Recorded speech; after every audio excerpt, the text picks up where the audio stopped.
100%. And I hate to use the word forgived, but have to be forgiven and forgotten. So these technologies can come out to save us and aid in saving us from what we're doing to this planet. Now, one hands-on project that is particularly, it's an assignment for me and others, but for myself, is a rainforest project. Now, why do I say the rainforest? It's the lungs of the planet. It's the internal organs of the planet. It's how she's able to cleanse and recycle herself. And we've done a lot of damage to her. And now we're injuring the internal organs. Global warming is just a part of it. But the rainforest is extremely important because it's something that we can see. We can see it regress or digress, and we can see it expand and come back out again and healthy. A hands-on project with that on a global basis, in short, where we can really see what we're doing, where the whole world gets involved, is something that needs to be accomplished. Once it's accomplished, then we can all know on this globe that there is something we can do as a species, as a whole, all 6 billion of us, or whoever many get involved, to actually change something so extreme as to where we're going, which will make it easier to tackle these other challenges. Now, as a species, when they fly by and they look down at us, what they see is a hornet's nest.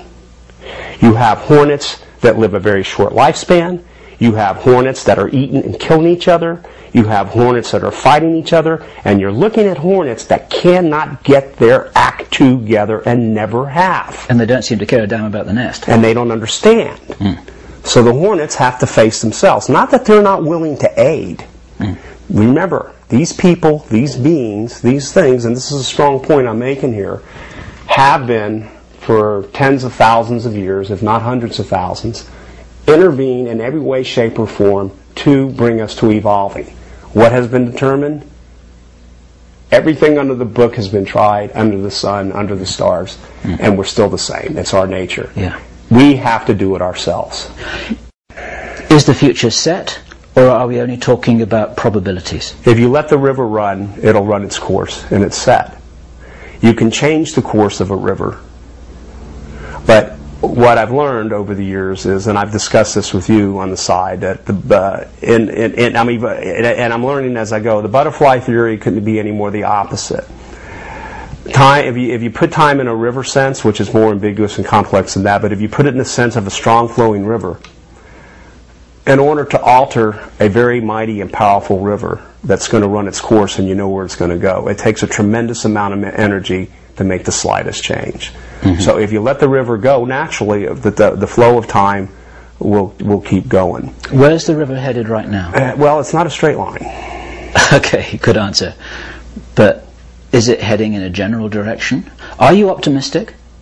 I know I'm optimistic about the part, as I said earlier, that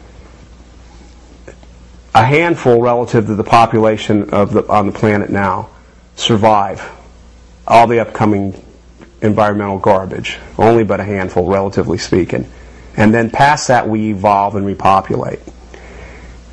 Now, I know the technology. I'm not saying I claim I can build a time machine, but I've seen the technology several times more than once and experienced the technology several times more than once in many different ways, face to face, of us, even us, coming back from the future in my face. It's amazing how this thing has evolved from horror the first 6 years to an interaction that's fantastic. However, and it's the same thing. Yeah, we make it, but not all of us do before we get there. Well, what do we want to see? We want to see all of us, if not most of us at least, get past that point. This is a very hard thing to do because A, it's hard to change the river of time. It's strong, it's resilient, it wants to snap back. Time once set wants to stay there. But it can be. So unfortunately, we're on a pretty screwed up course, which is self-destruction with our planet. Have you been shown a possible future or a probable future as some kind of a warning? It's like, this is where we're headed if we don't change this river.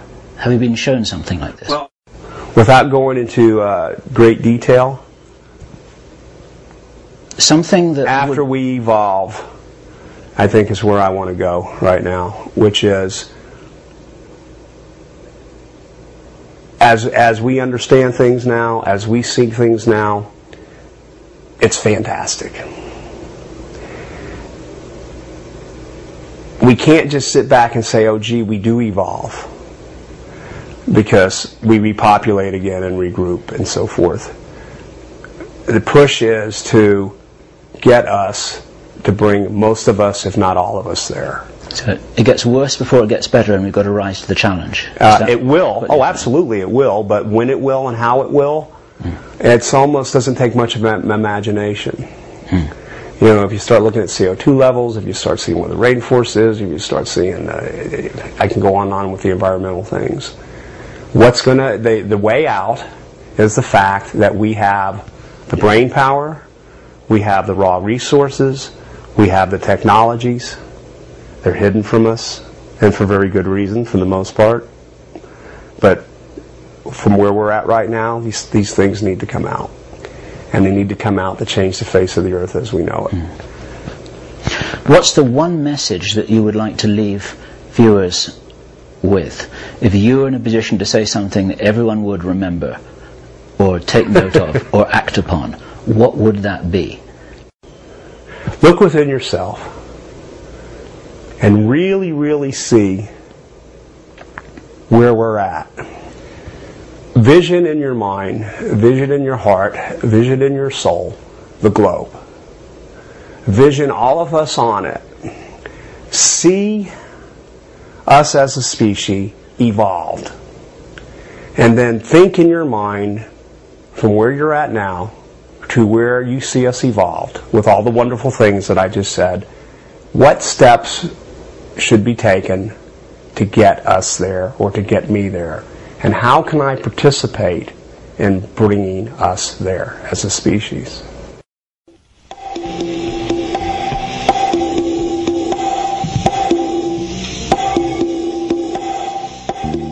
We've got a little piece of videotape here, which we recorded just a short while ago from somebody who obtained a model of a grey.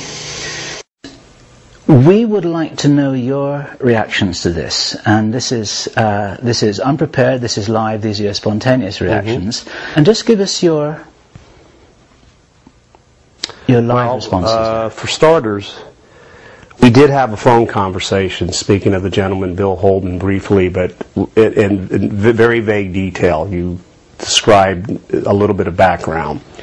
I had asked you during that conversation, which was yesterday, what his interaction was in reality to extraterrestrials, as far as did he see any and things of that nature. On the phone, you mentioned to me yesterday that he had, but you didn't go into much detail, but that he was on Air Force One. I believe you said he was a steward.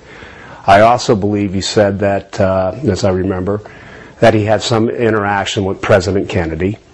And as you mentioned also that he, President Kennedy at the time said, admitted to him that he is aware of extraterrestrials and UFOs, and you didn't go into any detail past that.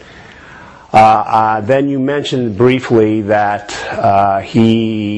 Mr. Holden, his involvement had changed in the years. He had some sort of security clearance, and that you had pictures perhaps, or he had experienced UFOs, the vehicles themselves, with